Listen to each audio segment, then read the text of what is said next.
Faisal health and beauty tips میں خوش آمدید۔ ویڈیو دیکھنے سے پہلے ہم درخواست مسئلہ سبسکرائب کے لیے چینل کو سبسکرائب کریں اور کمنٹس کریں، ویڈیو کو شیئر کریں۔ ہماری کوشش ہے آپ کو اچھے اور سستے نسخے بتا کر کرنے کا کوئی بھی موقع آج سے جانے نہ دیں۔ السلام علیکم دوستو، فیصل بیوٹی ٹپس میں آپ کو خوش آمدید کہتا ہوں۔ میری ویڈیو دیکھنے کا شکریہ۔ آپ سے درخواست ہے پوری ویڈیو سنا کریں، دیکھا کریں تاکہ جو آخر میں ٹپس دی جاتی ہیں نسخے کے متعلق وہ آپ کو سمجھ آ جائے۔ ہم دیسی ٹوٹکے استعمال کرتے ہیں لیکن ضروری نہیں ہر ٹوٹکا صحیح بھی ہو، اس لیے گھر میں ٹوٹکے استعمال کرنے سے پہلے اس کے بارے میں اچھی طرح جان لینا بہت ضروری ہے۔ آج میں آپ کو بتاؤں گا کہ جلد کے 5 ٹوٹکے جنہیں نہ آزمانا بہتر ہے۔ اینکنی پر ٹوتھ پیسٹ لگانا۔ آج کل لڑکیاں کن موضوع پر ٹوتھ پیسٹ لگاتی ہیں کہ دانے سکڑ جائیں گے، ایسا نہیں ہوتا۔ ٹوتھ پیسٹ میں موجود پیروکسائڈ اور بیکنگ سوڈا جلد کو نقصان پہنچاتا ہے۔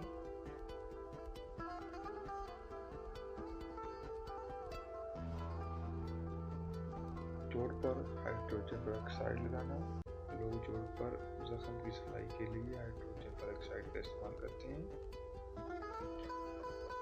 لیکن اگر اسے زیادہ مقدار میں زخم پر لگا دیا جائے تو الٹا جلد کی ٹشو کو نقصان پہنچا سکتی ہے۔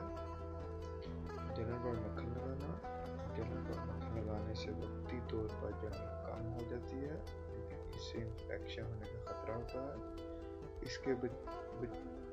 اس کے بجائے جلنے والی جگہ پر ٹھنڈا پانی پائیں، اس سے ٹشو کو نقصان پہنچنے کا عمل رک جاتا ہے۔ اسکن ٹائٹننگ کے لیے انڈا جلد کے لیے فائدہ مند ہے، یہ جلد کو نرم بناتا ہے، لیکن اس کو استعمال کرتے ہوئے ذرا احتیاط کرتے ہیں۔ انڈے کی صورت میں ایک بیکٹیریا سالمونیلا بھی ہوتا ہے جو کہ شدید میٹ کی فوڈ پوائزننگ کا سبب بن سکتا ہے، کیونکہ یہ اس طرح جسم میں داخل ہو جائے تو معدے کو نقصان پہنچا سکتا ہے۔ خشک جلد کے لیے مائونیز اکثر لوگ چہرے پر لگاتے ہیں تاکہ چہرے کی خشکی کم کی جا سکے، لیکن ساتھ ہی اس کی جلد پر بیکٹیریا بھی پیدا کر دے گا جو کہ ایکنی